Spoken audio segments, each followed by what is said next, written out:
After starting the season with 12, just one loss, the Columbus State University women's basketball team has hit a bit of a rough patch.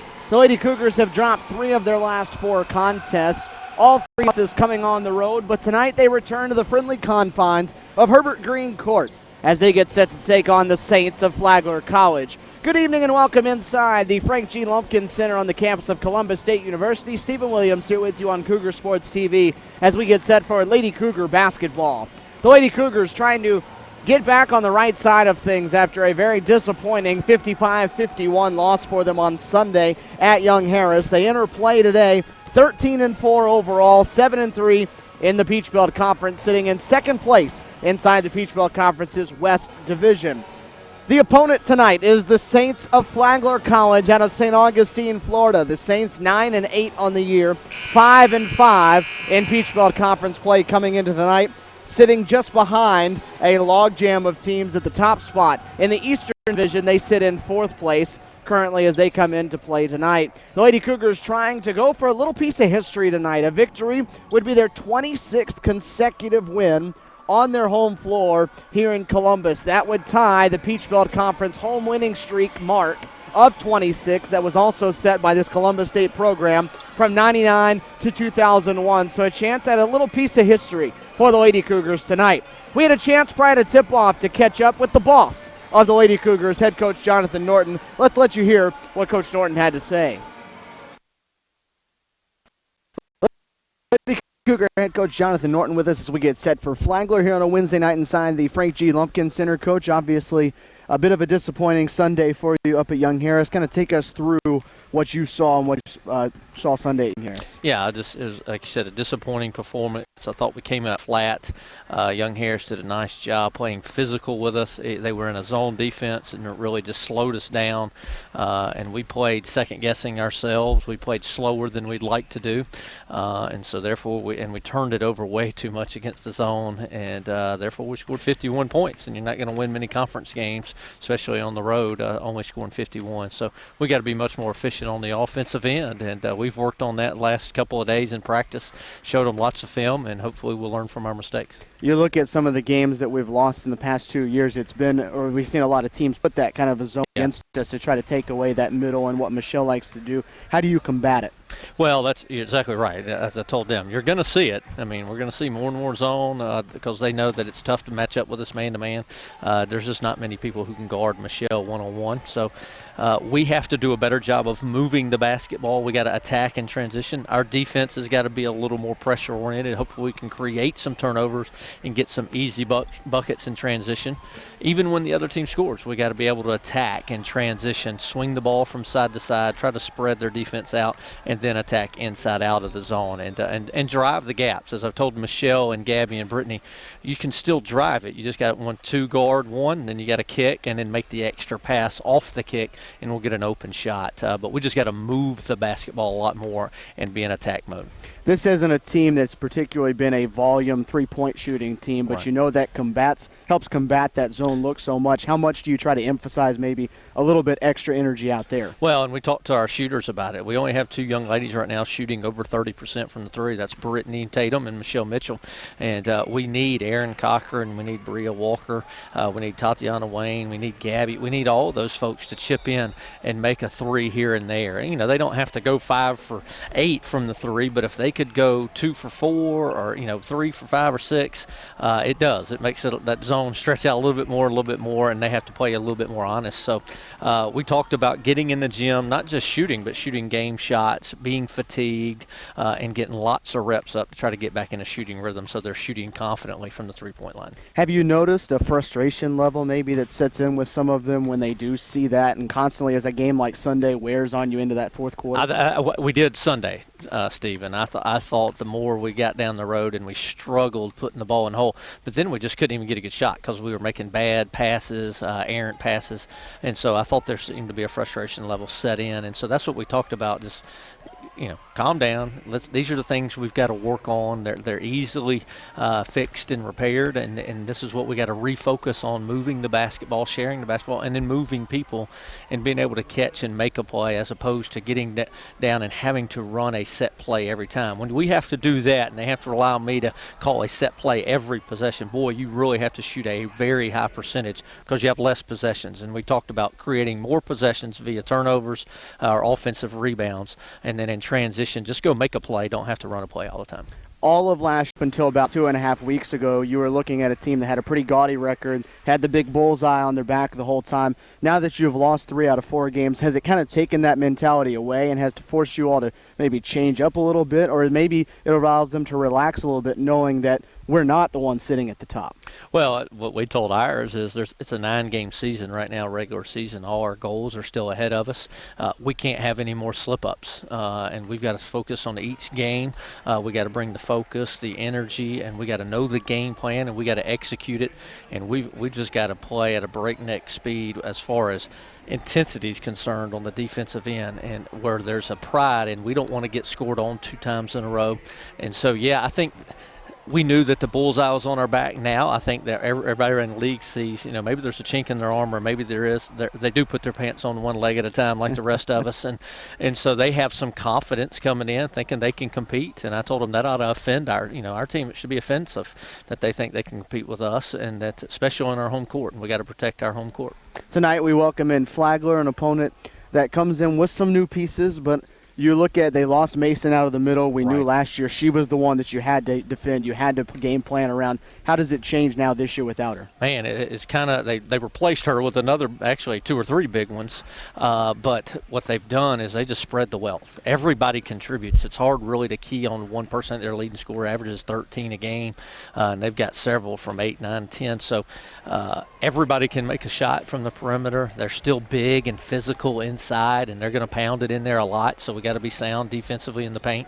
But on the perimeter, we got to guard them all, because I think they can all cock their elbow and make a 3-point shot, but they are athletic enough to drive by you. So it's going to be a test on both ends of the court, and then they're going to guard us in man. They're going to show us zone. I fully expect to see some zone, and they'll show a little pressure as well. So we've got to be able to execute, protect the basketball, and do those things we talked about earlier, move the basketball and attack rim.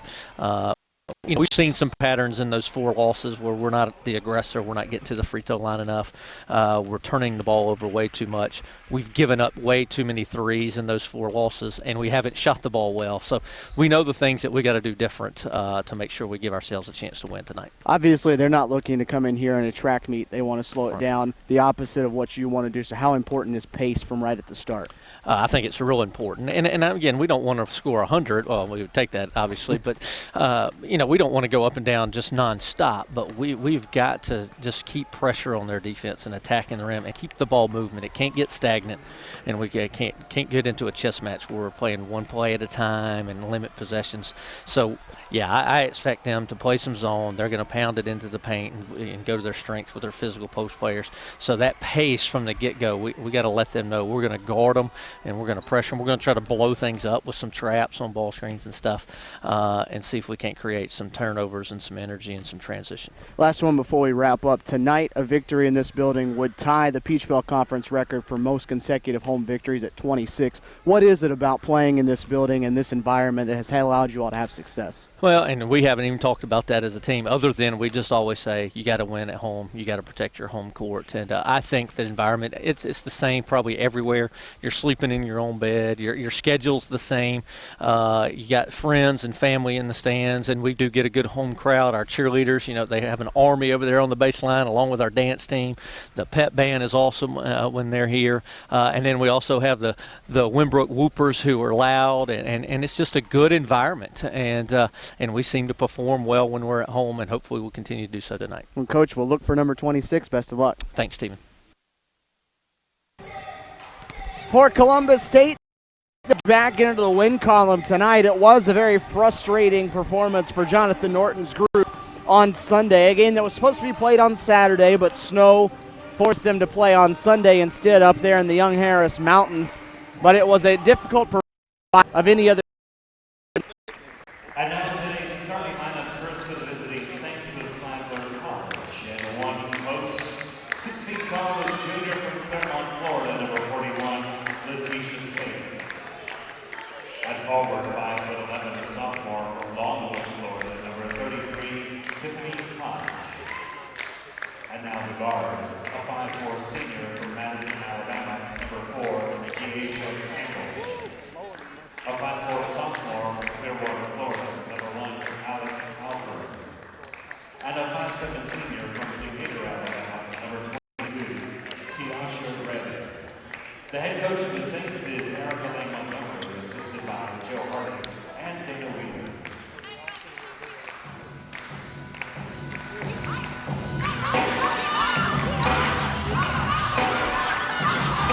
And now let's meet and greet the Lady Cougars starters. First in the post, 6 feet tall, the senior from the ATL, number 45, Ashley Johnson. In the post, 6 feet tall, the junior from Logan, number 24, Ashley Asuzu. At point guard, 5'9", the junior from LaGrange, number 14, Brittany Tatum.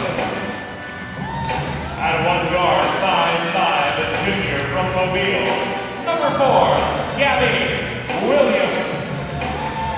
And at guard, 5'9", a senior from Eastman, Georgia, number 20, Michelle Mitchell. The head coach of the Lady Cougars is Jonathan Norton, assisted by Kirsten Reed, Aisha Alexander, and Shantil Bradford. Columbus State and Flagler set to go head-to-head here on the floor of the Lumpkin Center Herbert Green Court. For the Saints of Flagler in their visiting red uniforms with some gold trim and gold lettering and numerals, it'll be Alex Alford, a sophomore from Clearwater, along with Deasia Campbell, a senior out of Madison, Alabama, Tiasha Ray, another senior out of Decatur, Alabama, Tiffany Hodge, and Letitia Spates, the two forwards up front. On the opposite side for Columbus State in the home white with the red numerals and lettering and the navy trim, it'll be the backcourt of Brittany Tatum, Gabby Williams, and Michelle Mitchell, a pair of juniors, and Mitchell, the senior All-American out of Eastman, Georgia, along with the two posts, Ashley Asuzu, the junior out of Dothan, Ashley Johnson, the senior out of Atlanta. Columbus State will be working left to right. As you're looking at it across the way, Flagler will be working left to right as you're looking at it. It'll be Spates to jump it up with Ashley Asuzu as we're ready to jump things here at Herbert Green Court on a Wednesday eve, the Peach Belt Conference. It is the Saints that control it. The possession bounced into the hands of Tiasha Ray, the leading scorer for this Flagler team. It's Alex Alford, though, that will run the point up top, and it's going to be an offensive foul right off the bat. Alford overcommitted to the drive. Ashley Asuzu stepped in, took the contact, and the foul belongs to the Saints of Flagler. CSU will have a chance for the opening points. Lady Cougars have dropped 3 of the last 4 games, all of them, though, away from home. They have not lost in this building this year, all 4 losses, true road games. Right away, Flagler comes out in the zone look. CSU spreads it out, puts it at the free throw line, and Michelle Mitchell knocks the shot down. It has to be a sight for sore eyes if you're Jonathan Norton, the 7th-year head coach of the Lady Cougars.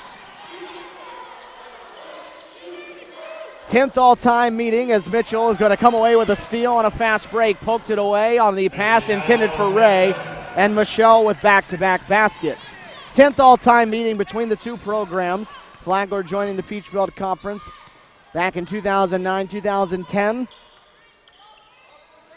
And the Lady Cougars have won 8 of the previous 9 coming into play tonight. The drive to the rim, the shot doesn't go for Hodge. Just Suzu that cleans up the glass. Williams off to Tatum, and again Flagler settling into that zone look. Trying to take away just what you're seeing right here. Play on the inside, but it doesn't matter. Michelle Mitchell back-to-back baskets, and the senior All-American has the first 6 of the night. Michelle had what was at then a career night when these two teams met a year ago in St. Augustine, as the pull-up doesn't go down for Campbell.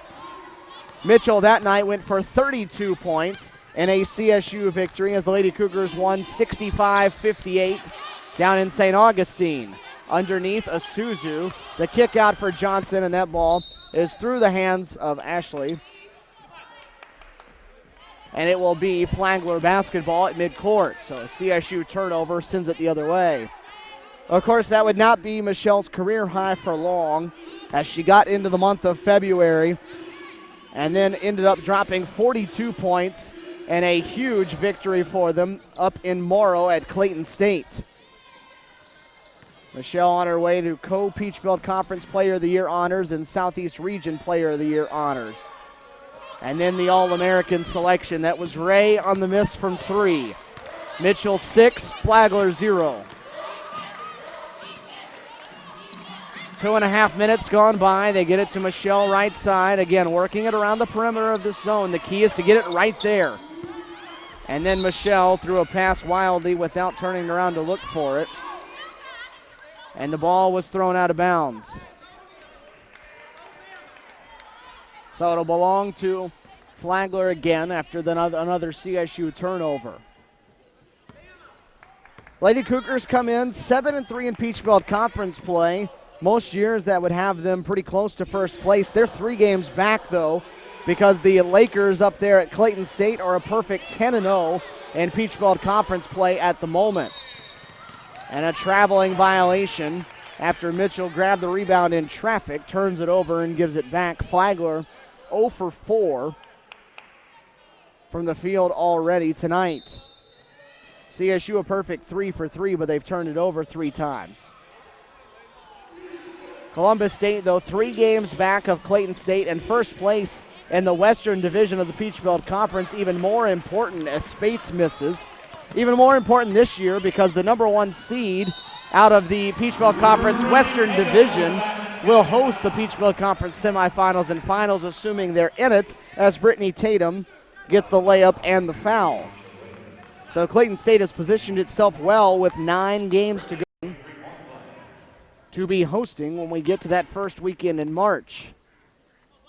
Brittany Tatum at the line to finish the 3-point play, unable to do so. The foul went on Tiasha Ray, her first, and CSU deflects the rebound out of bounds. 8-zip, though. Lady Cougars off to a fast start. A perfect 4 for 4 from the floor, and coming off their worst offensive performance of the season, you know Jonathan Norton has to like what he's seeing so far. 2 players hit the deck, Johnson and Spates underneath. Both go to the deck. The ball went right out of bounds, though, on the baseline, and CSU gets it back. A couple of subs coming on for Erica Lang Montgomery as she searches for offensive answers. Elise Spann and Allie Mano into the game for the first time. Different defensive look as Tatum goes right around 2 defenders, goes off the glass, gets the basket, and Flagler needs a timeout. Near perfect start for the Lady Cougars. They have not missed from the floor. A 5 for 5 start. It's 10-0 Columbus State. This is a media-led timeout.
You couldn't have asked for much more from Columbus State through the first 3 minutes and 35 seconds.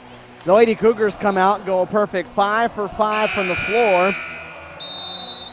Hold Flagler to 0 for 5, and it's Columbus State out to a 10-0 advantage here in this first quarter. Saints with the basketball as they search for their first offensive bucket of the night. Mano, right wing, swings it up top. It's not an explosive Flagler group. They average just 62 points per night. Spates underneath, off the glass, around Ashley Johnson. And the Saints are on the scoreboard at the 6-minute mark. It took them 4 minutes, but it's now 10-2 Columbus State. The handoff for Williams. Pull up just inside the free throw line. The bank open late tonight. Gabby Williams with her first basket. CSU still has not missed.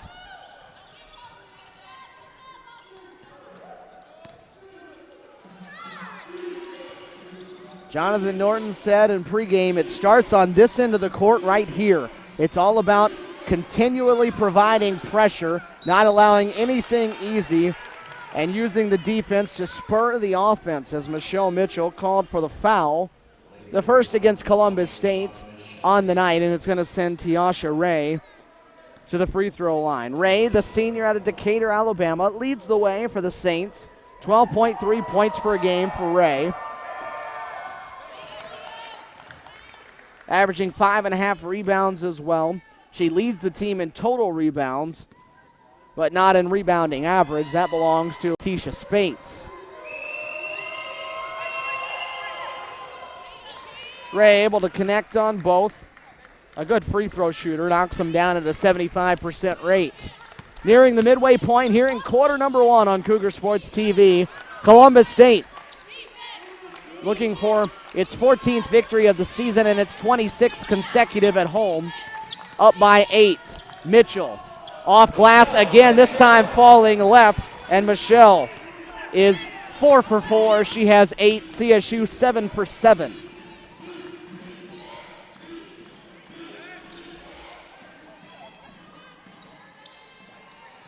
Lady Cougars shot just 32.8% on Sunday. Right now, a cool, crisp 100. Tatum races to the other end. Good defense by Campbell to get back. Johnson, finally a miss for CSU as Johnson's shot fell off to the right. Hodge going to lead it the other way. Williams looked like she got a piece of it, and Ashley Isuzu called for a rebounding foul with 4:27 to play here in this first quarter. Aaron Morrow going to check in for the first time tonight, the first sub for CSU. Ashley Isuzu will get a rest after getting her first foul. And now on the opposite side,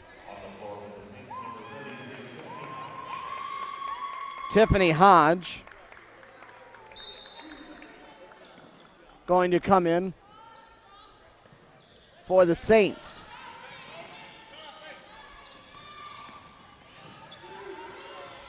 Shot up, no good. The runner on the part of Campbell fell off. Fell into the hands of Gabby Williams. Tatum, a transition 3, a little too strong. Brittany struggling in that category after being above 50% for portions of the year, now down below 45. Long 3, the opposite side. That one is pure for Tiasha Ray, who has 5. And Flagler has rallied to cut the deficit in half. 14-7, CSU doubling up the Saints at the moment. Mitchell trying to position herself underneath, gets double teamed. They can't get it to her. Instead, the pull-up shot doesn't go. Michelle, backside rebound, off glass again. And right now, Flagler searching for answers on that sideline for what to do with Michelle Mitchell. She's putting herself in position right now for a special evening inside the Lumpkin Center. We've played 7 minutes and 40 seconds. She has 10 points. Hounding defense by CSU as Flagler gets it off to Ray. The shot bounced around and out. Erica Lang Montgomery wanting a foul call, storming up and down the sideline, doesn't get it.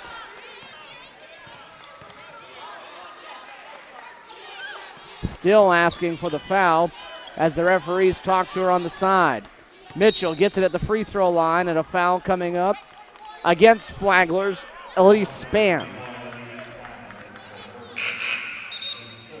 Subs on both sides. It'll be Maggie Flynn, the sophomore out of Florida, for Flagler.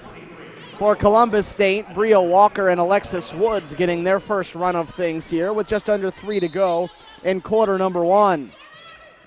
Brittany Tatum and Michelle Mitchell, the two starters, still on the court for CSU. Morrow will give it off to Tatum. Brittany drives, ran into a wall, and an offensive foul coming up. You don't see offensive fouls, the charging variety, very often without the defender falling down. But that time a much larger defender in the part of Tiffany Hodge just absorbed the contact from Tatum that time. And they're going to get Tatum with the push-off with the off arm. So already 5 CSU turnovers, so they have not fixed that department, as Hodge gets a weak side offensive rebound, but wildly threw it up at the rim. Tatum's going to push the tempo again all the way to the basket. It fell off the front side, though, as Brittany Tatum using that speed to blow right around the entire Saints defense. Hodge picks up the foul, her first, and Tatum headed to the line. Brittany, a 9-point-per-game scorer. Her third season here at Columbus State, has started every single game of her Columbus State career. 79 out of 79 tonight, making number 80. 80 straight starts, and barring unforeseen circumstances, she's probably going to wind up starting every game of her collegiate career. Able to split the 2 free throws. She has 5, and she'll get her first rest as Erin Cochran comes in. So CSU with 4 of its reserves on the floor, and Michelle Mitchell. Mitchell, the game leader, she has 10 points. Tiasha Ray leads with 5 on the other side. Ray set the screen. They go back door.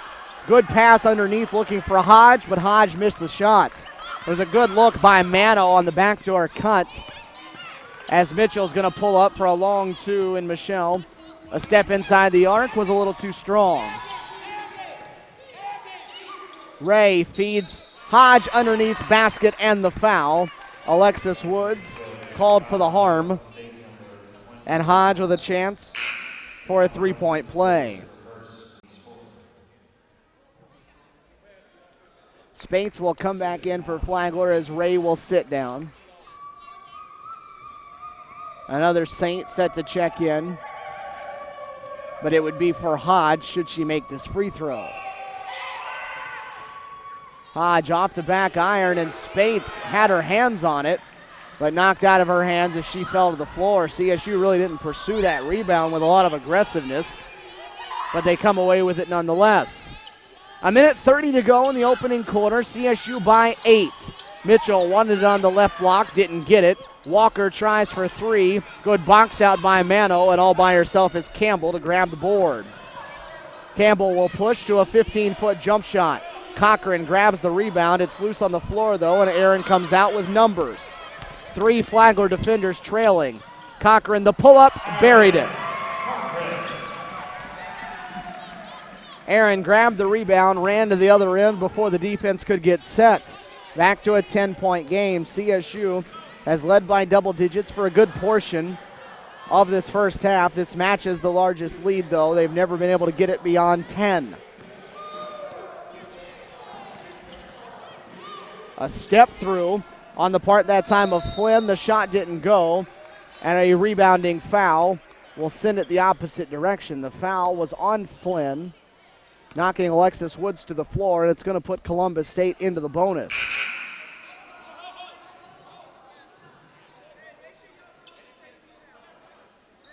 Some confusion at the scorer's table now as they were trying to pick up who the foul was on. The foul was on Flynn, though.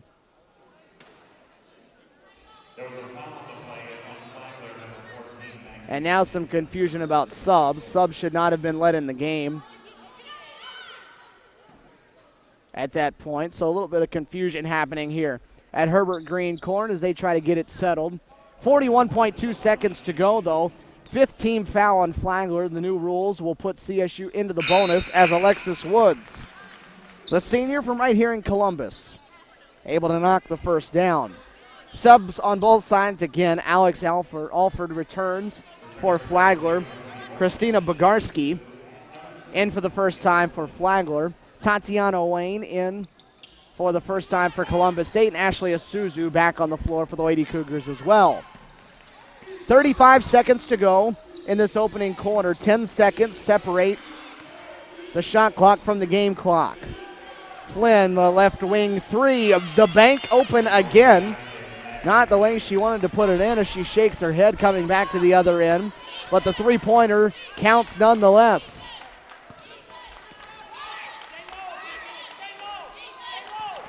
Isuzu working for the left elbow, poked away and stolen by Flynn. 7 seconds to go.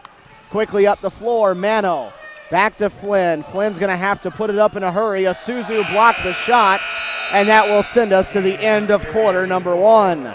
Flagler, the bank three on the second to last possession, pulls them back within single digits, but at the end of a quarter here at Herbert Green Court, 20-12, Columbus State leads it over Flagler here on Cougar Sports TV.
Stephen Williams back here with you on Cougar Sports TV, your home for Columbus State Athletics. 20-12, Columbus State leads Flagler after 10 minutes of play. And it'll be Lady Cougar basketball coming into the start of quarter number two. CSU shot 64% in the opening quarter, blistering from the field, although they made their first 7 and made just 2 out of the next 7. Tatiana Wayne, the kick out. Ashley Johnson back on the court to start the second quarter. She banks it in from the left elbow. Ashley Johnson with her first 2 points. Lady Cougars, the only problem in that opening quarter was 6 turnovers. Flagler didn't score off any of the 6, but still giving possessions away. Flynn fires the long 2 that doesn't go in. And back come the Lady Cougars. Gabby Williams had a basket in the opening quarter, off to Johnson. Out there along with Isuzu, Cochran, and Tatiana Wayne. 8 on the shot clock. Cochran back to Johnson looking for a second one. This one rattled around, fell out, rebound deflected. Ashley Isuzu will collect it, pull it back up, and lay it in. Isuzu into the scoring column now as all 5 CSU starters have scored. The pass over the top for Spates, deflected by Johnson. And out of bounds as CSU has its largest lead of the game now at 12. Lady Cougars going back to the starting lineup as Mitchell and Williams come back in. Hodge back to the floor along with Campbell and Alford for Flagler. Flynn, the only non-starter out there, as Ray is still sitting. Hodge underneath, blocked that time by Isuzu. A jump ball tie-up called, and the alternate arrow faces the way of Flagler, so they'll keep possession. 11 on the shot clock. CSU 11 of 17 now from the field in this game after they really struggled on Sunday, so loving what they're getting on the offensive end. Shot clock to 1. No shot going to get off. That would not have counted had it gone. And CSU with strong defense again forces the turnover and gets the basketball back. Turnover number 4 on the Saints as Ray comes back to the court as both teams now go to work with their original starting lineups.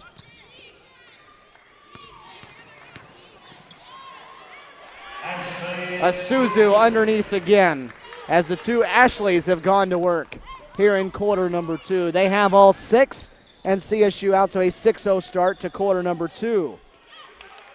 Not for long, though, as Hodge got the pass underneath, collected and put it in. The Lady Cougars scored the first 10 points of the game before Flagler got on the board, and they score the first 6 points of the second quarter before the Saints get into the scoring column. That pass not deflected, intended for Mitchell, out over the sideline, and it'll belong back into the hands of the Saints. A 7th turnover now.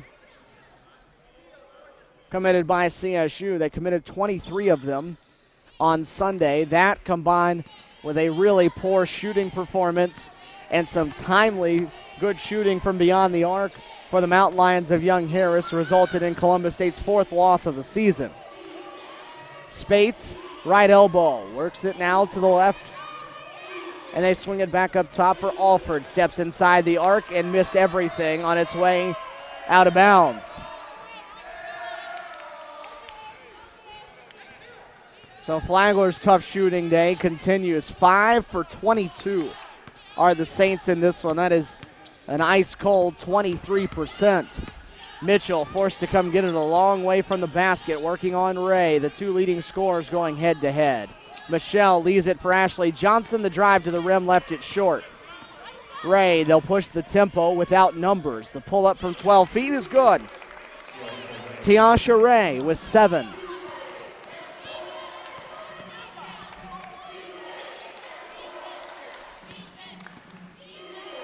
Ray was an 11-point scorer a year ago, has upped it about 1.5 points this season as Gabby Williams pulls up trying to answer. Her shot rimmed out, though. Alford grabs, will push it again the other way. Ray already with 1 3-pointer, pass that one up. 6:25 to play in the opening half. Spates the turnaround, a good move on the part of Letitia Spates. There's a nice weapon for Erica Lang Montgomery to have. She did not have use of Spates until December 30th at Florida Southern. It was the first time Spates was able to play for the Saints, and she's averaged over 10 points and nearly 7 rebounds a game since, as this is going to be an illegal screen against Ashley Johnson as the Saints make a bit of a push. But Spates coming back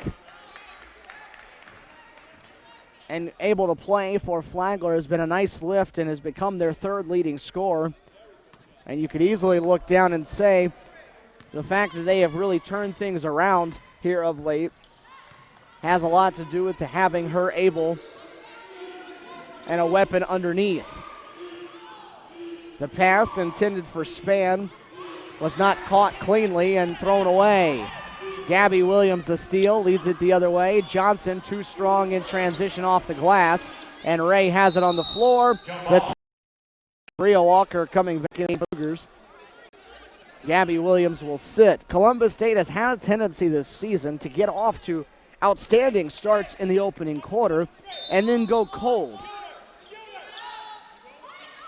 I wouldn't say they've gone cold just yet in this quarter, but not scoring at the pace they were in quarter number 1, just 6 points through nearly the first 5 minutes. Closing in on the 5-minute mark. They get it to Mitchell, right side. She sat for about 35 seconds or so late in quarter number 1 as her fadeaway didn't go. Johnson will clean up the miss. Ashley Johnson just has a knack for being in the right spot at the right time on the offensive glass, and it's really something you can't teach. It's a combination of hustle and effort and really some basketball IQ. Able to see where the shot's coming from, know where the rebound likely is to come off at, and her athleticism takes over from there as Bria Walker committed the reach-in foul, and it's going to be an and 1 as the basket went through for Spann, and it'll take us to the timeout. Flagler to the line to complete the 3-point play after the break, 28-20. Columbus State out to an 8-point lead, 4:49 to play in quarter number 2.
Columbus State 44% shooting here in quarter number 2. But Flagler a chance to get back within 7 if Elise Spann can complete the three-point play. The basket before the timeout was her first points of the day as Bria Walker was hit with her first foul.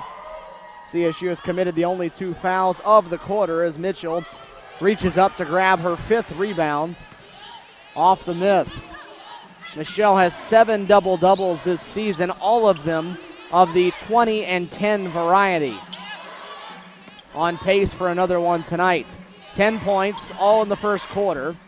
5 rebounds. Brittany Tatum right off the front rim, but guess who? Ashley Johnson right there at the front of the rim to grab the rebound and lay it back in. Ashley's so good at that, and she has 6 points to go now with 4 rebounds.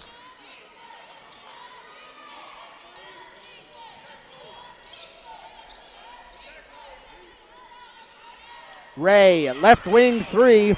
Mitchell didn't put a hand up, patted her chest and said, my bad. And Tiasha Ray connects for the second time from outside, and she matches Mitchell's scoring total now, both of them with 10. Ray just 2 points away from her season average.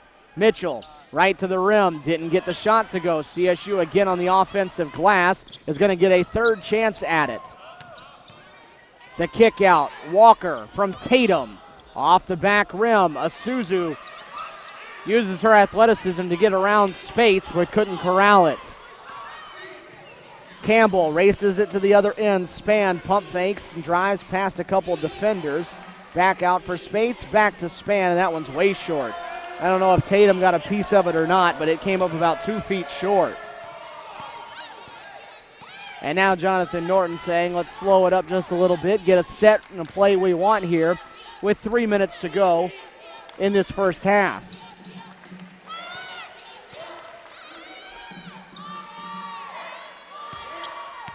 Seven on the shot clock as Johnson has it up top. They'll give it to Mitchell. She'll blow right past Hodge. The reverse didn't go. And the basket, they're going to say no good. The shot clock reset. It's just a question of whether or not the shot hit the rim. It didn't look like from this angle that Mitchell's first shot hit the rim, and they are going to wave the shot off. That looked like the correct call. So shot clock violation. We'll send it back the other way. Subs in for the Saints as Flynn and Mano come in. Gabby Williams comes back for Columbus State, but Flagler continuing to hang around. CSU led it by as much as 14, but Flagler on an 11-4 run since CSU took its 14-point lead. That was 26-12. Ball deflected right back to Mano. Driving around, Johnson really doing a circle in the lane, and the shot was too strong. Tatum quickly in transition. Williams had trouble hanging on to it. They get it to Mitchell, right post. And Michelle traveled with it. So a tough night for Michelle turnover-wise. Someone that doesn't turn the basketball over very often. Averaging less than 2 turnovers a night. She's turned it over 3 times already. CSU as a team has turned it over 9 times. 2 to go in quarter number 2. Columbus State trying to tie the Peach Belt Conference record for consecutive home victories. Tonight would mark 26 as Ashley Johnson got the block, but with the body committed the foul. And is going to send Hodge to the free throw line. The foul will be the second on Ashley Johnson.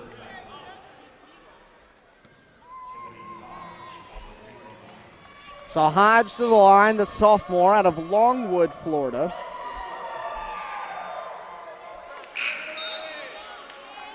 Averages about 7.5 points per game, 5 rebounds. She has been a very good free throw shooter this season. 81% coming into tonight with just 6 misses all year. She's 0 for 2 tonight, go figure. Able to knock the second down. Ashley Johnson took a seat with her 2 fouls. Christian Carter, the freshman, in for the first time in her place. CSU has seen its lead collapse from 14 down to 6. Mitchell, tough shot over 2 defenders, didn't get it to go, and Michelle, after making her first 5 shots, has missed her last 5. Campbell pull up 2, that's good, and Flagler within 4.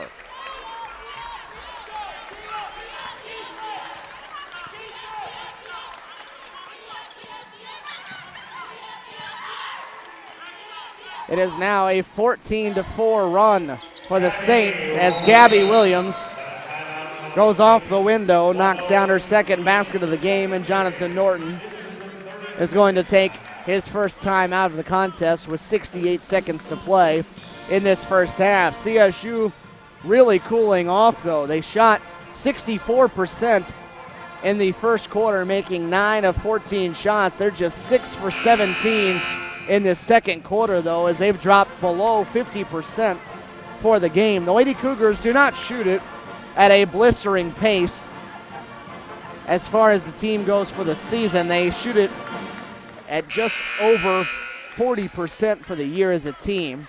So they have not been a rather prolific offensive side. Where they've done their best work is on the defensive end. They limit opponents to less than 57 points per game, and 12 times this season they've held the opponent below 55. Ray, step back from the elbow, rattles home. Tiasha Ray getting in a rhythm, 7 points here in the quarter for her. She's now the game leader with 12 as we go under a minute. Mitchell swings it around the perimeter. Tatum's too strong from the right side for 3. Flagler a chance to get it back within 1 possession. Mano works it to Campbell, and she traveled. Missed opportunity there for Erica Lang Montgomery's bunch, and she, along with assistant coach Joe Harding, get up out of their seats, walk around in frustration as they'll give it back to Columbus State, who can hold for pretty much the final shot here in the quarter. Just 1 second separating the two.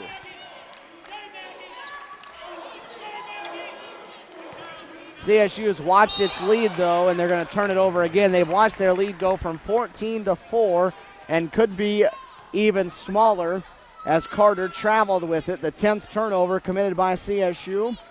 And with 15 seconds to go, Flagler can hold for the final shot.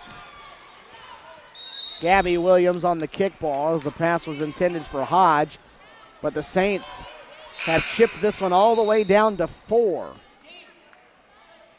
Spates will come back in place of Hodge for this final possession.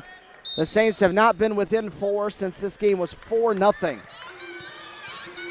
Down to 5 now. Campbell into Spates. The kick out for Mano. Mano's 3 doesn't go. Bullet dodge for Columbus State. And they will go to halftime with a 4-point lead. It could have been 1 had the shot fallen for Mano. It did not. And CSU will take a 32-28 lead into the locker room at halftime. Michelle Mitchell leading the way for Columbus State. She has 10 points, but all of those coming in quarter number 1 as the Lady Cougars watch a 14-point lead dwindle down to just 4 at the break. And CSU holds a slight edge over the Saints. We take it to the locker room at halftime. The Lady Cougars with a 4-point lead as we take the break here on Cougar Sports TV.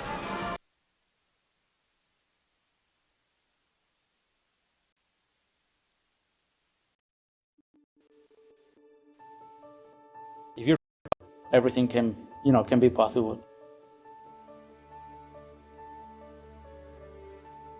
He had no understanding of the collegiate athletic experience because that's foreign to how things were back in Mexico for him, where town teams existed or club teams, but very few school teams.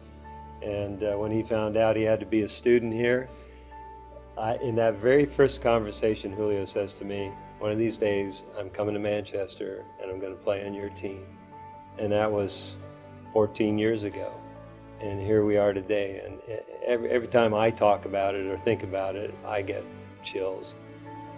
With his schedule, it's amazing what he balances, because I know there's times where he runs on no sleep, and it just amazes me, because I know if I'm losing an hour or two of sleep, it just drains me. So I don't know how he keeps up with holding a full-time job and going to class full-time and playing with us every day and then taking care of his family at home. It's a miracle is what it is. It's incredible. I start on Monday night. I go to work at midnight. I work from midnight till 7 a.m. I get off, go home. Sometimes I can take a little nap, 15-minute nap, which is good. I have a breakfast, get ready for school, come to class. Right now I have a class at 10, 11, and 1 o'clock. And sometimes in between 11 class and 1 o'clock, I do my homework if I can. I go home, change my clothes, come to for practice. I get done with practice, go home, have a meal. If I still don't finish my homework, I do my homework, and I go to bed around 7:38. Take another nap because I don't think it's asleep. 4 hours maybe, between 3 and 4 hours. Get up and go to work again. But we have very few non-traditional students here. And so to have somebody like Julio with the work that he's done to be here and the work that he's done to stay is a real example for other students. To be able to talk with students who are experiencing challenges, to be able to say, we've got students here who are overcoming the same kind of odds that you're facing. Sometimes it's family issues, sometimes it's financial issues. For them to say, to see, there's a possibility for me. There's a way to get from where I am to where I want to be. It's a true example of persistence and just patience and support from a wide variety of people. He married a woman who has supported him all along, and he's developed relationships in the community where he's a valuable employee, he's a valuable community person, and people have recognized that and have supported him in his effort to get to where he is right now. If you believe in yourself, you can do it. I think some people don't sacrifice.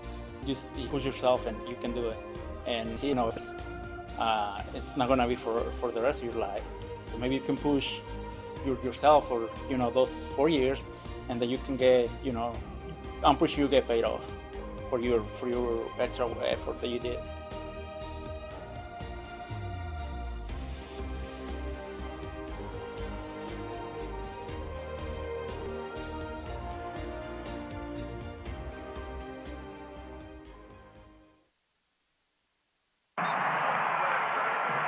What you've gained as a student will be just as important to you as what you did as a player. As long as you know that you made the effort to do the best of which you're capable, there's no failure. Success on 3. There are over 400,000 NCAA student athletes.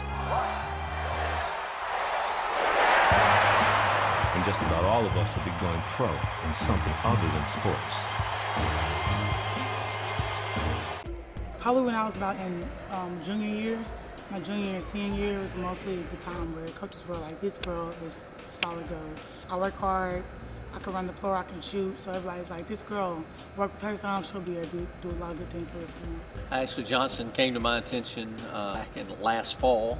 JDE was out there, our track coach, came to me and said, hey, I have a young lady who's interested in transferring from Troy University. She wants to do basketball and track and field. She wanted to throw the shot and the discus, and was interested in basketball. And then after researching and meeting her and her father and mother, found out she was, an Atlanta native, played at Westlake High School, went to stayed out of high school just for basketball. And so once I started researching, I'm like, this young lady might be able to play. So I tore my ACL my sophomore year, and then it kind of put me back some within my athleticism and playing and everything like that. And then I had to get in the gym, and I had to work really hard to get back to the level that I'm at now. I had to lose some weight. I had to work hard, I had to get my helmets back up, build my confidence again. And so now it's like, it's time to show everybody, Ashley Johnson is here, let's go get it. We had 3 or 4 post players that were going to vie for that position. We said, you got to get in better shape where you can run up and down the court with us. You got to be able to rebound the basketball, obviously, and be a good post defender. And she really worked hard on her conditioning in the offseason and came back in tip-top shape. And with just a kind of a refocus, if you will, on basketball, knowing that she could really be an impact player for our team. And I want to be, a helping factor on my program. I know in order to do that, I have to be the best me So it takes sacrifices. So I have to sacrifice a lot of things in the summertime to be where I am now. Ashley had been just real steady and consistent, rebounding the ball, scoring when we gave it to her in the post. So we said, let's look at this to give us a bigger lineup and a smoother rotation where we're playing 2 true posts, we're playing 3 guards. It feels really good because it shows that all my hard work paid off and that, everything that I did wasn't in vain. So, I got healthy for myself, but also so I could be a helping factor on my program. And now that I'm here, I have no choice but to go and get it because it's like, this girl come out here, she's starting, what can she do? And I have to show everybody what I can do. She's got a really high basketball IQ. She understands the game. She understands where to be, when to be there. She picks up all the offenses and defenses really well from the different positions, so she's a really smart young lady. Then she explodes for 31 and 18 and just carries our team in that game, and we're like, wow, if we could do this every night, we got a chance to be really good. And we knew, it was a matchup thing for us, but she played really well. She's excited.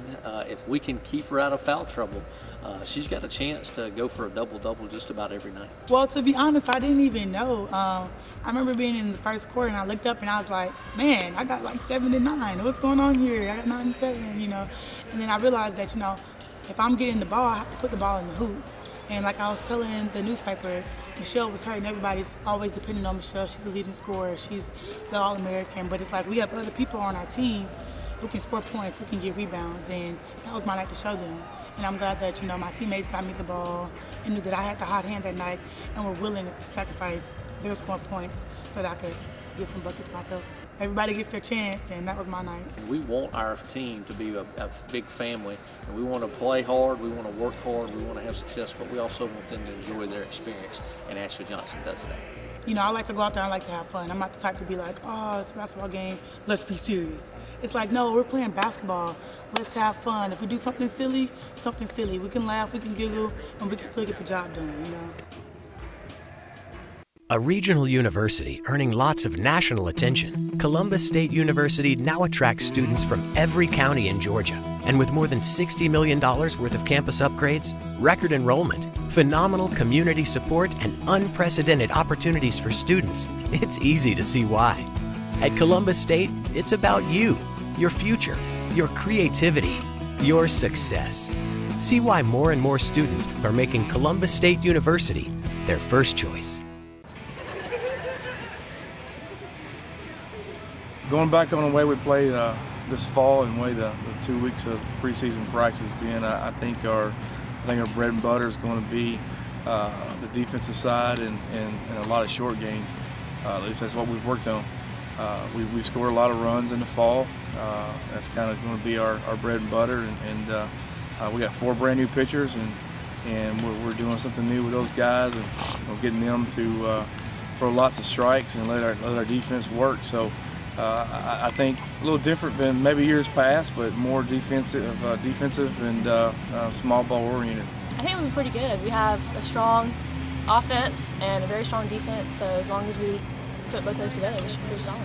I focus more like just being a better team player, just be better for my team, not just myself, but just work on having an overall better defense and offense, not just offense, to be better. This offseason, I've been making sure that I'm staying on top of, just making sure I'm practicing hard, during the summer and during the fall.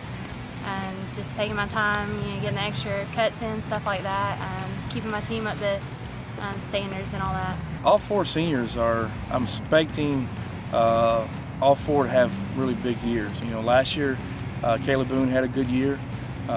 Katie White was hurt a lot, and Sammy was the backup first baseman, and Rachel had a decent year. Their attitude, their work ethic every day has been great, and you hope they get rewarded for that. So I'm expecting all 4 seniors to put up some big numbers for us, both defensively and offensively. And I think the sophomores, we got several sophomores back that started a lot of games last year as freshmen. Now they get that year experience under the belt. I expect them to have good years. And a lot of times what I've noticed is everyone's sophomore year or second year here is usually their better year for whatever reason. So if that's the case, then we should have a lot of kids in the lineup because we pretty much only have 2-year players back. I think this opening weekend is one of the biggest ones. The Gulf South Conference is a pretty big conference, and not to mention, our PBC is in that too, and it's just going to be a really good opening weekend. I'm really excited about it. It's going to be a lot of good competition to get us ready for the full season.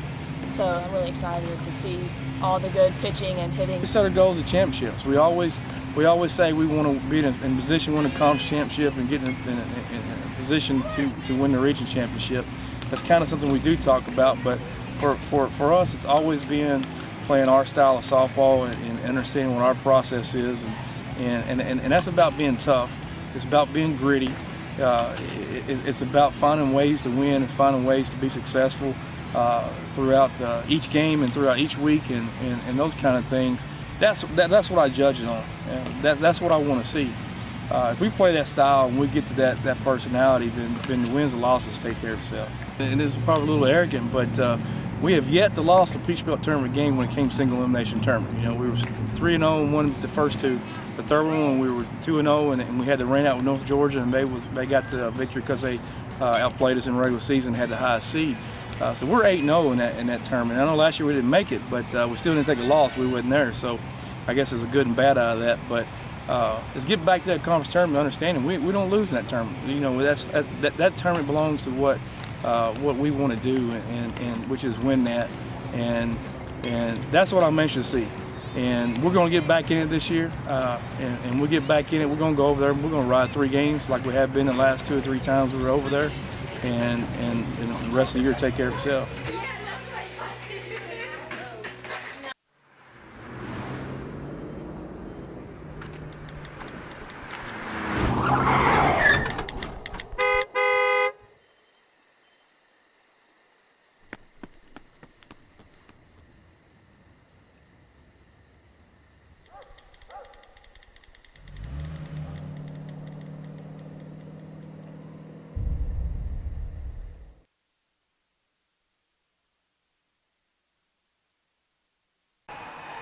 Williams back here with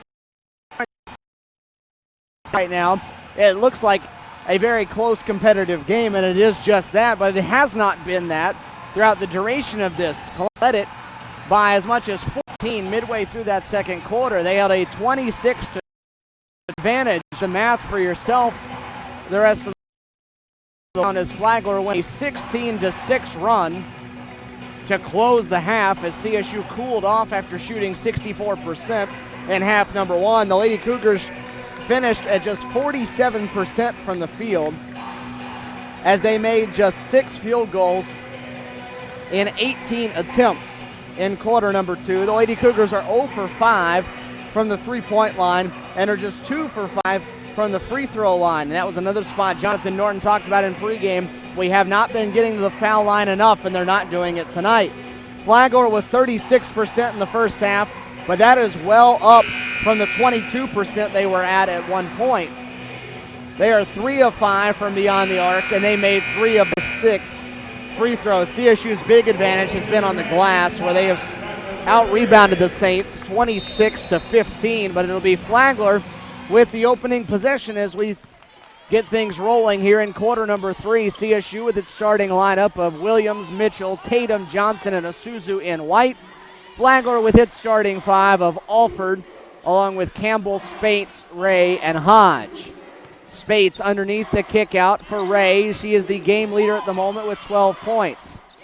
Goes baseline, off for Spates, whose layup was a little strong. Spates had just 4, 2 in each quarter in that first half. Michelle Mitchell leads the way for Columbus State. She has 10 as Ashley Johnson gets one off the glass. While Michelle hit her first 5 shots, had 10 points early in the first quarter, and then has not scored since. She's missed 5 consecutive. Ashley Johnson with the opening basket, though. 8 points now for the senior out of Atlanta. Campbell penetrating, but Williams cut her off. Now hemmed up, needs somewhere to go with it. And he's going to have to take a early timeout.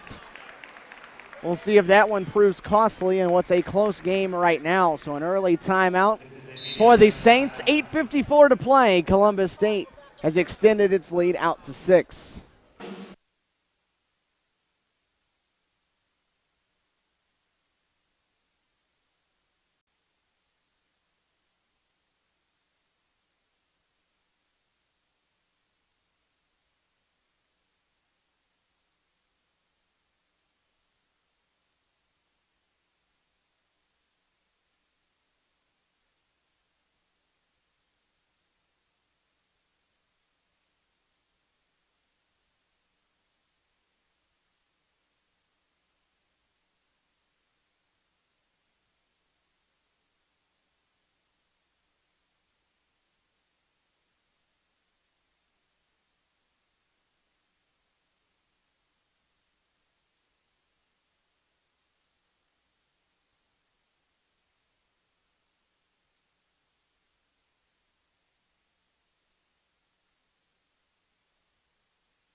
Lady Cougars by 6. Flagler forced to take the timeout on the offensive end.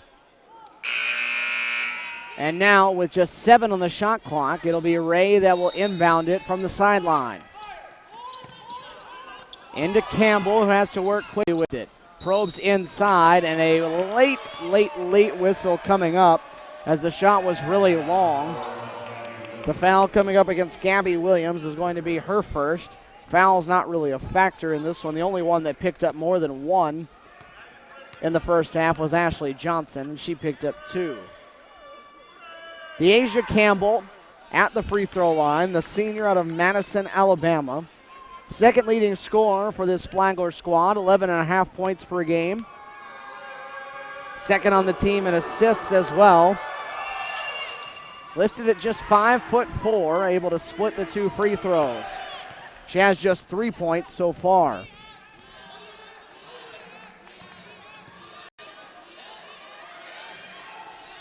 CSU again working against this 2-3 zone look the Saints are putting on them.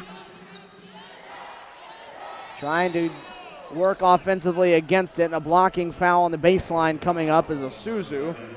Drove to the basket. The foul is on Hodge. It's her second.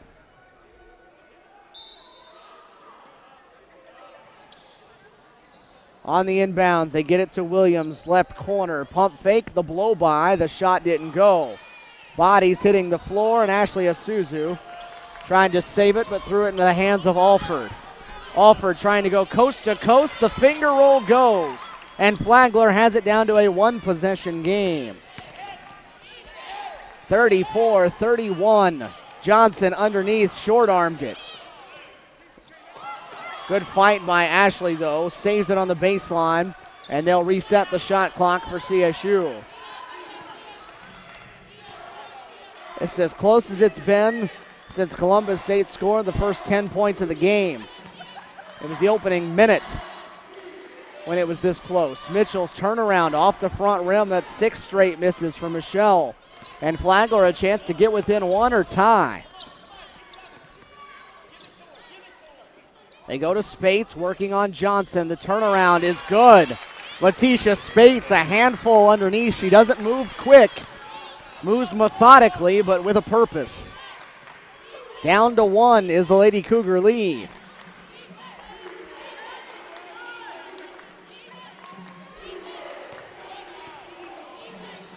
CSU searching for an answer now. Flagler has scored 5 straight, and here's a foul coming up on the ball. Foul goes on Spates. It's just her first.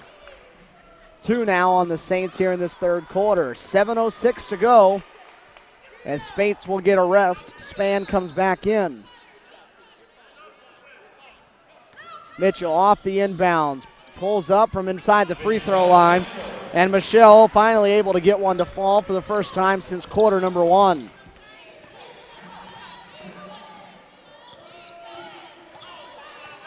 The lead back to 3. But it's perilous now here at Herbert Green Court. 25-game home winning streak on the line. Campbell penetrated, lost it, and traveled.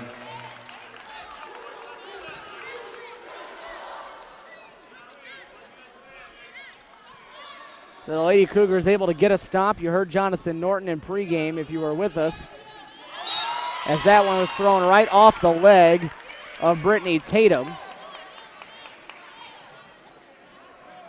Jonathan Norton said you have to take pride on the defensive end. Can't let them score on back-to-back possessions. And they were able to get that stop, but couldn't do anything on the offensive end, and now Flagler gives it right back. Pass thrown right into the hands of Gabby Williams, who can't get the fast break attempt to go. Ashley Isuzu cleans it up. So CSU able to avoid having that turnover come back to bite them. They get a turnover of their own and put 2 points on the board. Campbell to the rim, shot blocked from behind by Williams. Gabby into the front court for Mitchell. Mitchell from 6 feet, good. Mitchell with 14 now, and very quickly CSU has taken this from a 1-point game out to 7. 6-0 Lady Cougar run. at a much-needed time. Kick out, Span, pump fakes. Her shot deflected by Mitchell that time, and now it's a run out. 3-on-2. Williams stops, drops it off for Tatum. Tatum's shot hit the front rim. Isuzu's follow didn't go. Brittany underneath again is fouled and will go to the line. So CSU continuing to own the glass. And the foul goes on Alford, her second. So Brittany Tatum to the line. Already 5 points in the game, but just 1 for 3 from the stripe. The junior out of LaGrange High School. Again, off from the free throw line. Brittany shoots it well from there. 73% shooter for the year, 1 for 4 tonight.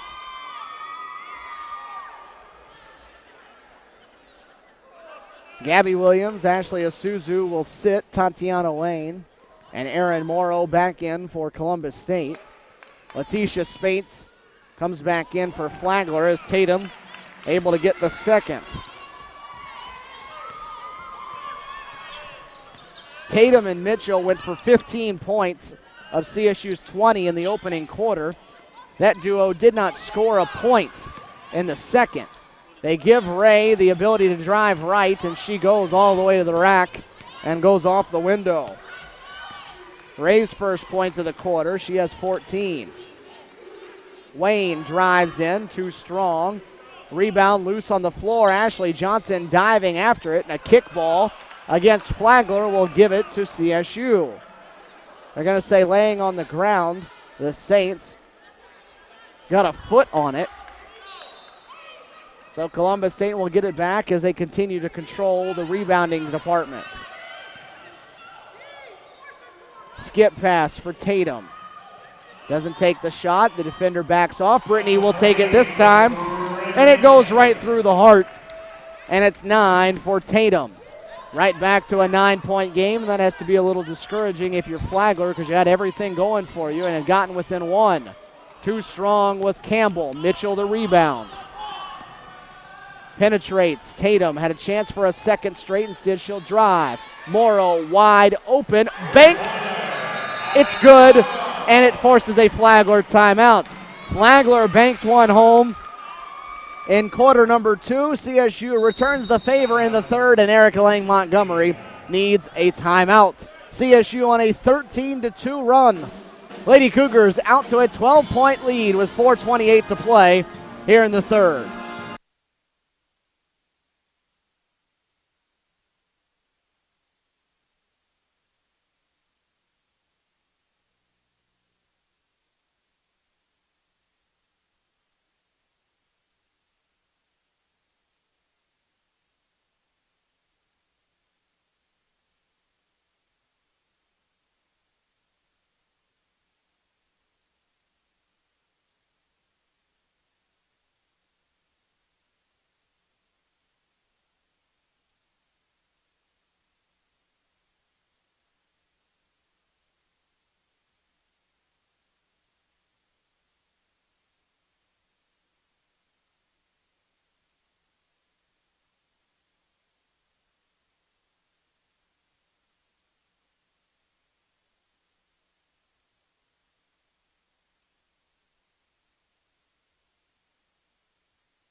Stephen Williams back here with you courtside inside the Frank G. Lumpkin Center. The Lady Cougars saw their 14-point lead go all the way down to 1 at 34-33.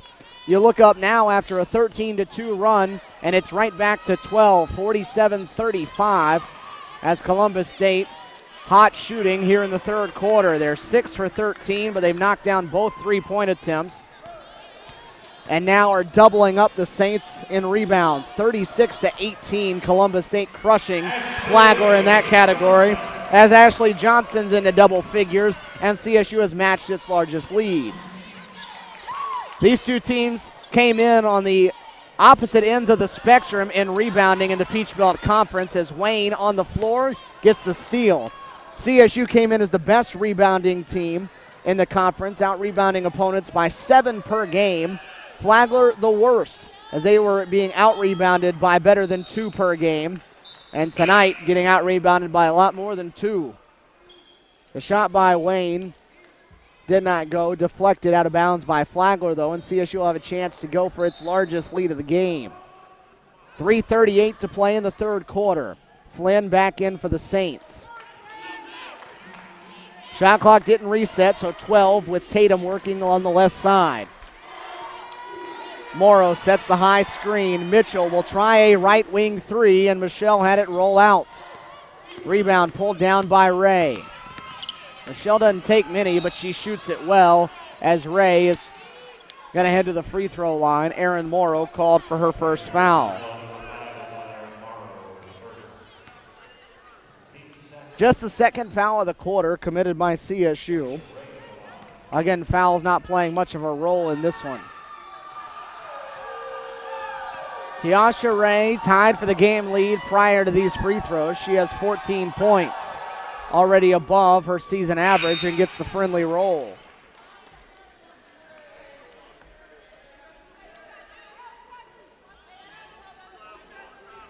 Ashley Isuzu back in for Columbus State. Ashley Johnson will take a seat. 3:17 to go here in the third quarter. CSU has gotten its act together a little bit after watching a 14-point lead wilt all the way down to 1. A big run put them back up 12. Tatum needs some help. She's stuck out between the circles. Gambled with the pass there, but it got to Isuzu. Asking for the screen from Isuzu. She's going to drive right off of it. Alford just ripped it away, though, as Brittany went up. The run out the other way. Ray makes the tough catch on the baseline. Around Mitchell, basket and the foul.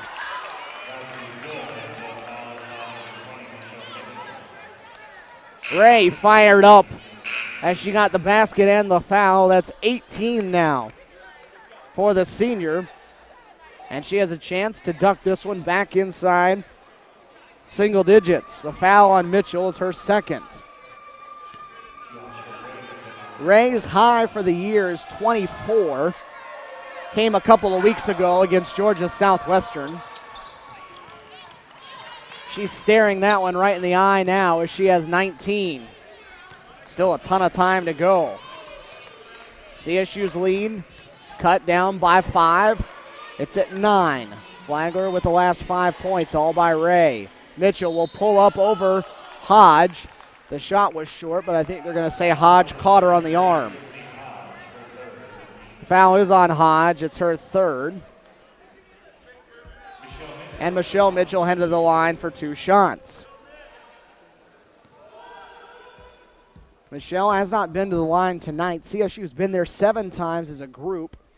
Brittany Tatum had taken 5 of them. And now Michelle Mitchell, who is one of the top shooters in the Peach Belt Conference from the free throw line, unable to connect.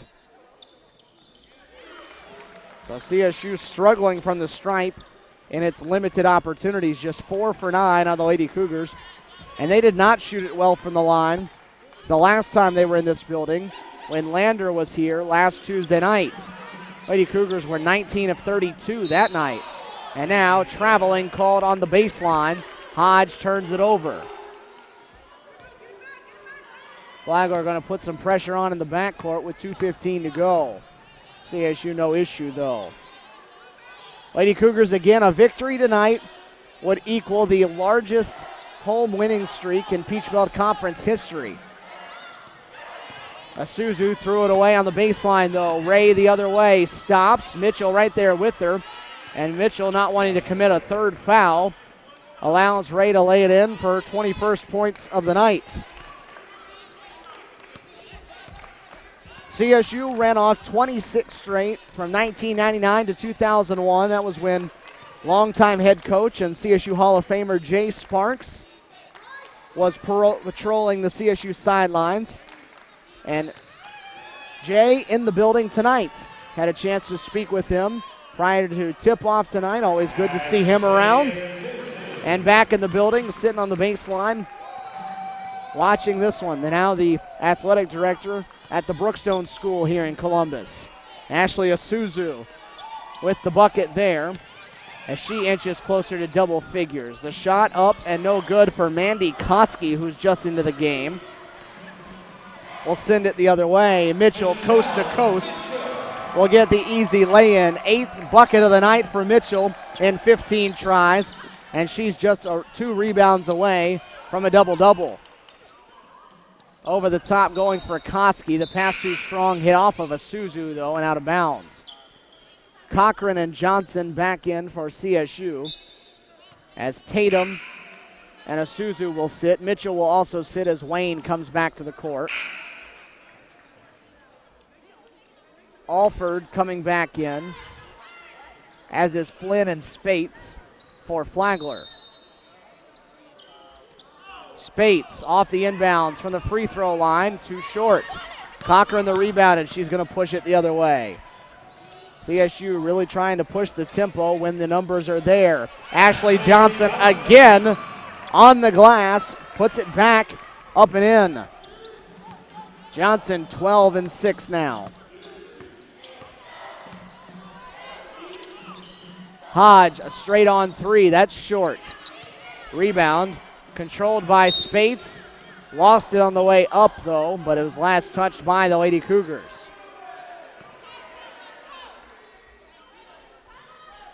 "15 seconds on the shot clock, or rather 15 seconds on the game clock. Shot clock off as CSU has again reached its largest lead of the night at 14. Carter and Woods come back for this final possession. Right off the inbounds, they get it to Alford in the corner. The 3 doesn't go, and Spates commits a rebounding foul. Good positioning that time by Cochran.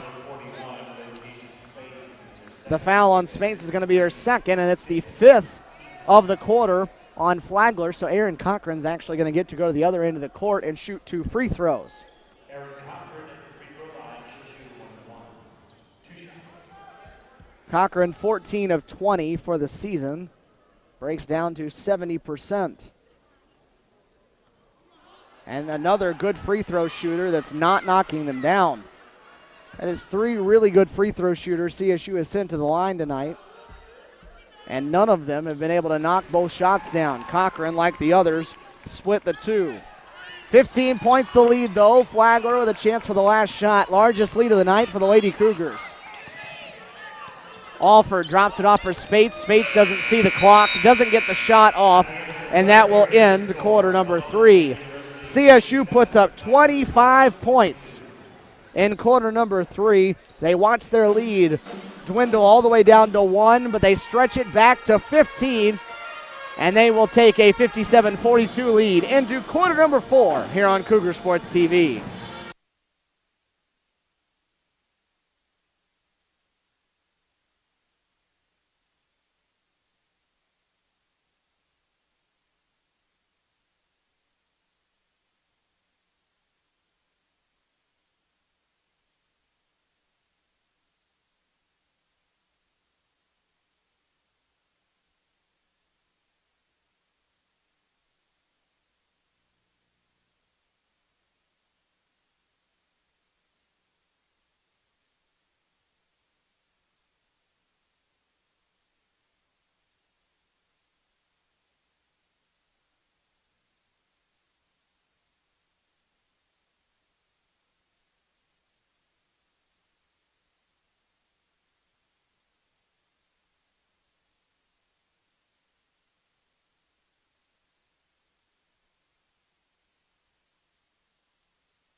Columbus State, a 15-point lead. Stephen Williams back here with you on Cougar Sports TV.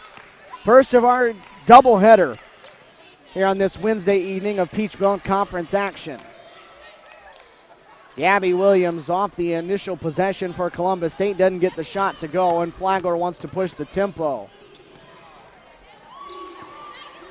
The shot didn't go, though, and CSU, working with its largest lead of the night, races to the other end. Williams gets it this time, and it's now a 17-point game.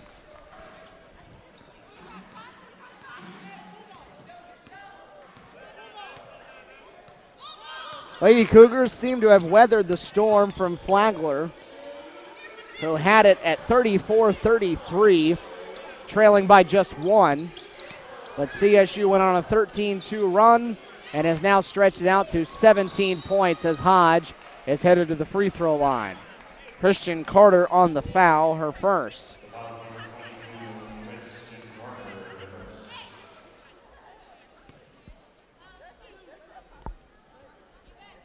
Cougar men, along with the Saints, set to do battle in game number 2 of our doubleheader.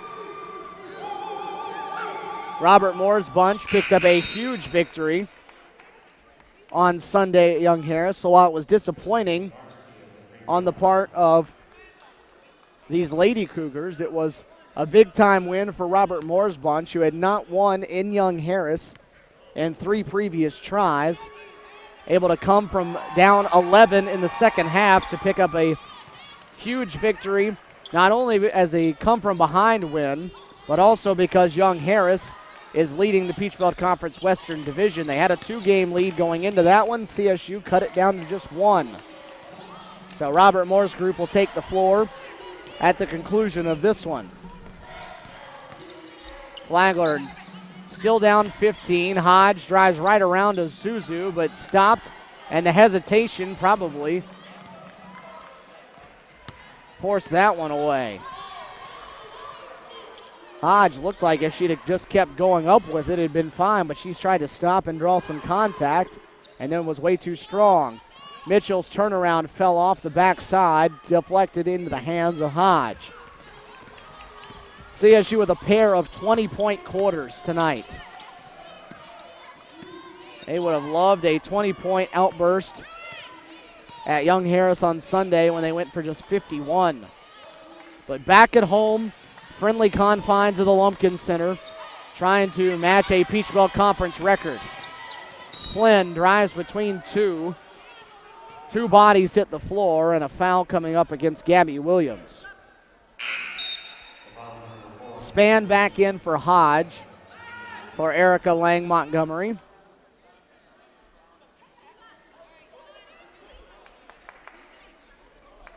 CSU with a pair of quick fouls here to start the 4th quarter. Flynn, a 2-bouncing skip pass into the corner, goes to get it back. They give it to Spates underneath. Campbell, pull up, short. Tough shooting night for Campbell, the Saints' second leading scorer. She's just 1 for 9 as Michelle Mitchell has the basket and 1. A chance for Michelle to go to the free throw line, and if she can connect, she will have her 13th 20-point game in 18 games this season. Michelle still just 2 rebounds away from a double-double.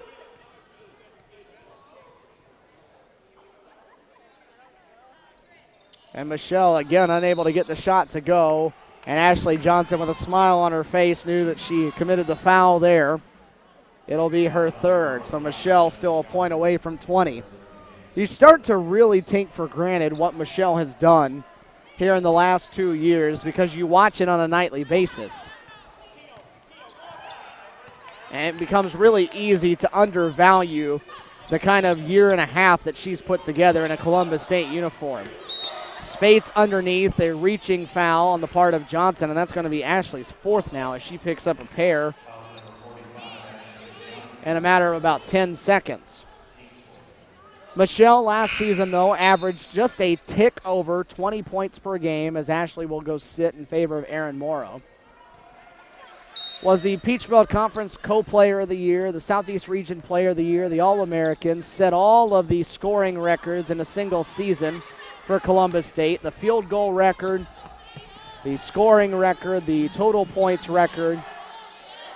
And this year she has begun to start topping those numbers. And you take it for granted on a nightly basis when she goes for 25 points and 12 rebounds. It really just becomes not that big of a deal. But what a special career she has put together, and going to be very difficult to replace next season after her career runs its course. Tatum missed the three. The foul prior to that was committed by Ray. It was her second. Flynn will try her hand at a three. Banked one in earlier. That one, the more traditional variety. Her second of the night makes it a 14-point game.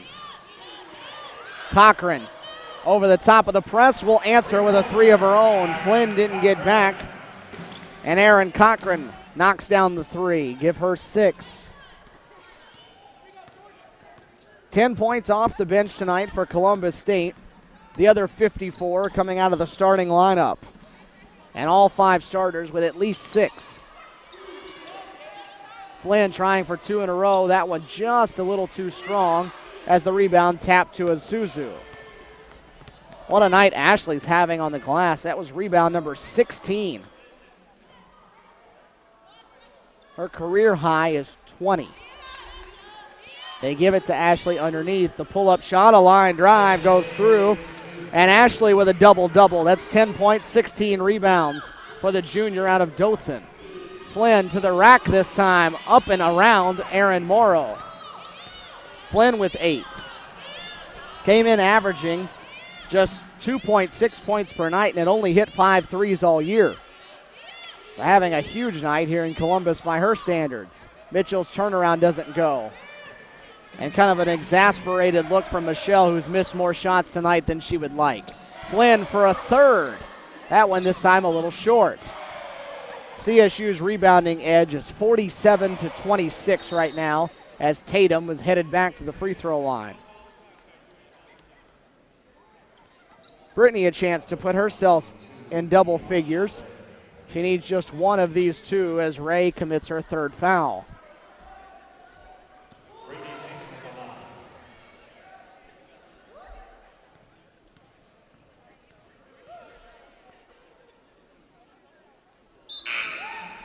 CSU with that make, now 6 of 13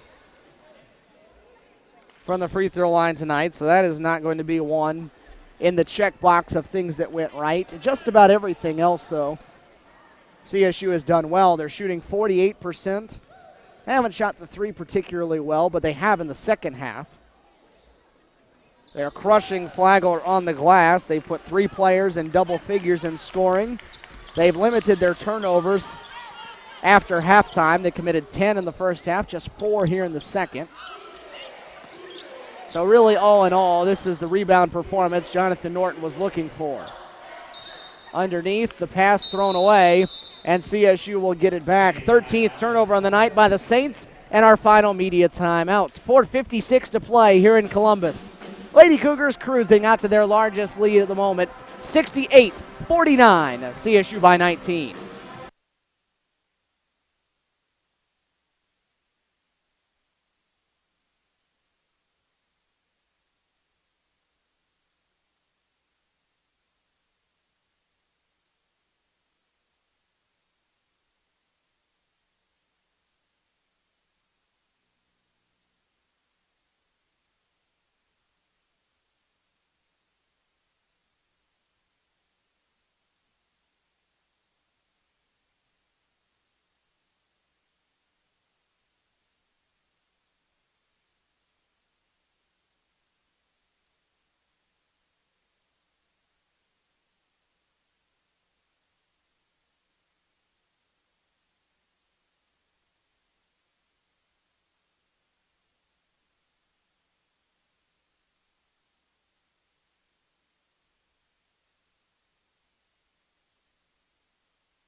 .456 still on the clock here inside the Lumpkin Center. Columbus State looks to be on its way to a little bit of history tonight, as they will put their names into the Peach Belt Conference record book.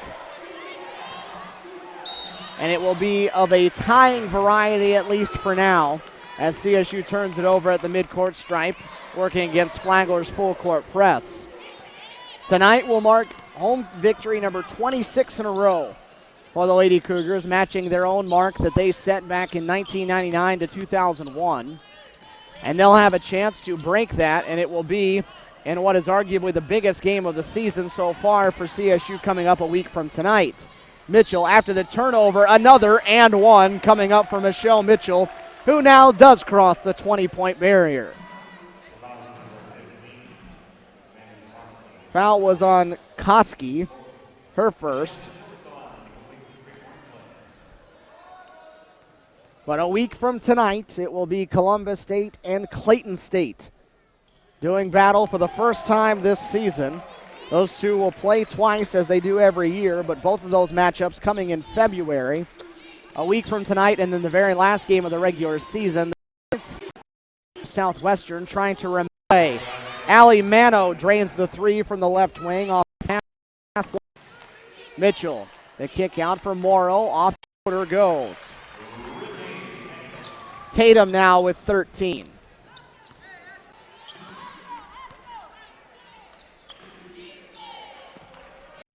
(73-52), 3:40 to play.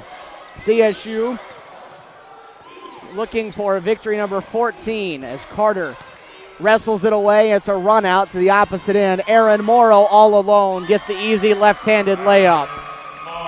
Aaron Morrow with 5 as CSU continues to pile on. Clayton State may not be undefeated any longer after tonight, though. An update for you from Americus. Georgia Southwestern has a 14-point lead in the final seconds of the third quarter, so that would be a big boost to CSU's challenge for a Western Division crown. Lady Cougars, of course, won the West Division last season in the Peach Belt Conference regular season championship by going 18-1 in conference play. Lady Cougars lost just one game during the regular season as Carter's shot doesn't go. Morrow saved the rebound in, but Mano saves it back in for Flagler. Span to the other end, gets the finger roll for her second basket of the night. But CSU, with a victory and a Clayton State loss, would be back within just 2 of the Lakers with 8 games to go. That is now a 17-point game, and they're in the fourth quarter, so the odds look in CSU's favor. Tatum to the rim. They're going to wave the shot off. The foul was on the floor, but it's not going to matter because it is the 5th committed by the Saints, and it will be a 2-shot foul anyway. Foul goes on Allie Mano, her first, and it's Tatum back to the line. Your other scores going on around the conference right now. Georgia College hanging on to a slim 6-point lead nearing the end of the third quarter in Milledgeville over Young Harris. Armstrong State on the road, up double figures at USC Aiken, with that one winding down in the fourth quarter. We mentioned the score in Americus. Lander working on a double-digit lead comfortably over Francis Marion late in the fourth. Over in Greenwood, South Carolina, Augusta up by 7 at UNC Pembroke with about 4 minutes to play. And up in Dahlonega, Montevallo and North Georgia doing battle. And right now, North Georgia up comfortably, 14-point lead for them with 6 minutes to go. So most things holding as you would expect on this evening here in the Peach Belt with all 14 teams in action, with the exception of the currently unbeaten in conference play Lakers of Clayton State, down 17 at Georgia Southwestern. Christian Carter called for the foul. It's her second. Both sides now into the bonus here in the fourth quarter.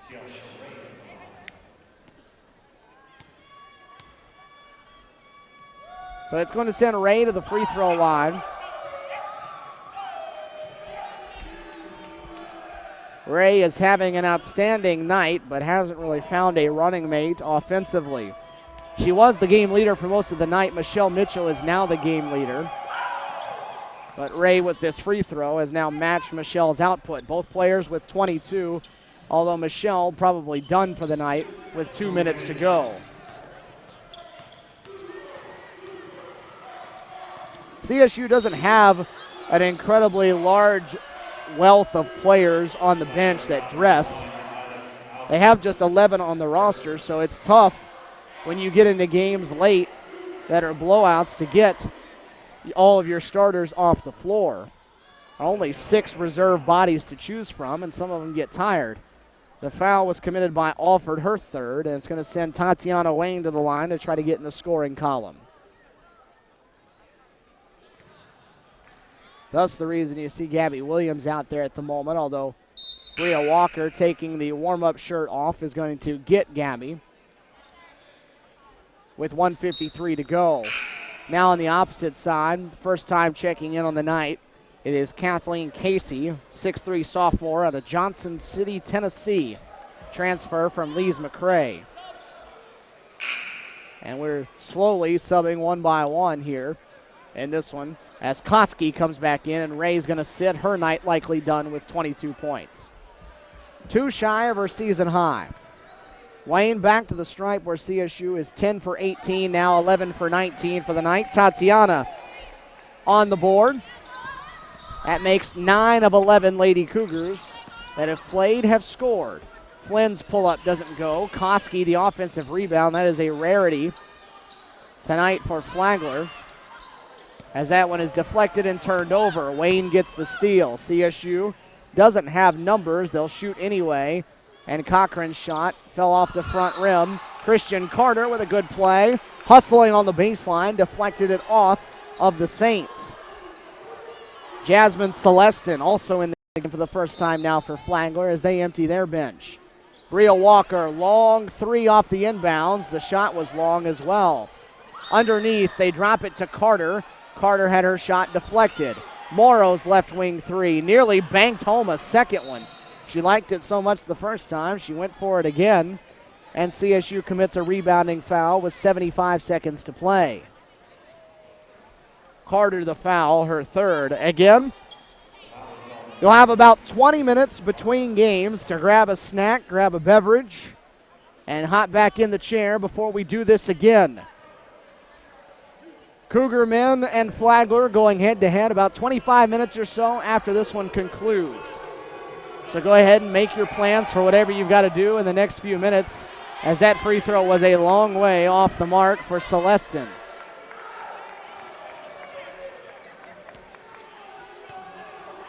We'll hear from head coach Robert Moore. I'm sure a very proud coach coming off of what his team was able to produce on Sunday. Casey, the offensive rebound, able to lay it in. So 2 missed free throws, still results in 2 points, though, on the offensive rebound. 78-57, 1 minute to play.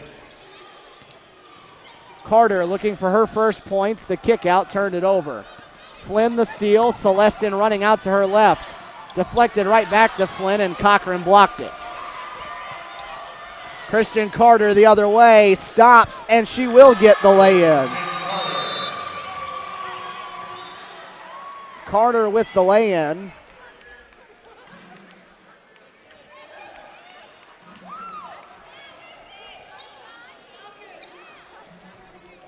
And a stoppage for a reason unbeknownst to me. But 80-57. CSU staring at potentially a season high in points with 30 seconds to play. CSU's season high is 81. They did it in both of their first 2 games this season. Casey's shot doesn't go into the hands of Aaron Cochran, and CSU doesn't have to shoot it again. The shot clock is off. Aaron Cochran's going to shoot anyway. Cochran for 3, and CSU has a new season high.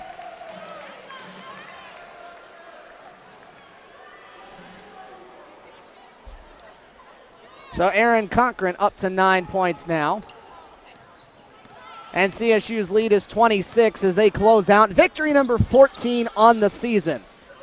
And with this, they are going to tie the Peach Belt Conference record for consecutive victories. Tatiana Wayne missed the run out on the layup, and CSU will turn it over. They don't need to shoot it anymore, though, even though they continue to do so. And that horn will signify a 26th consecutive Columbus State victory on this home floor. 83-57 the final.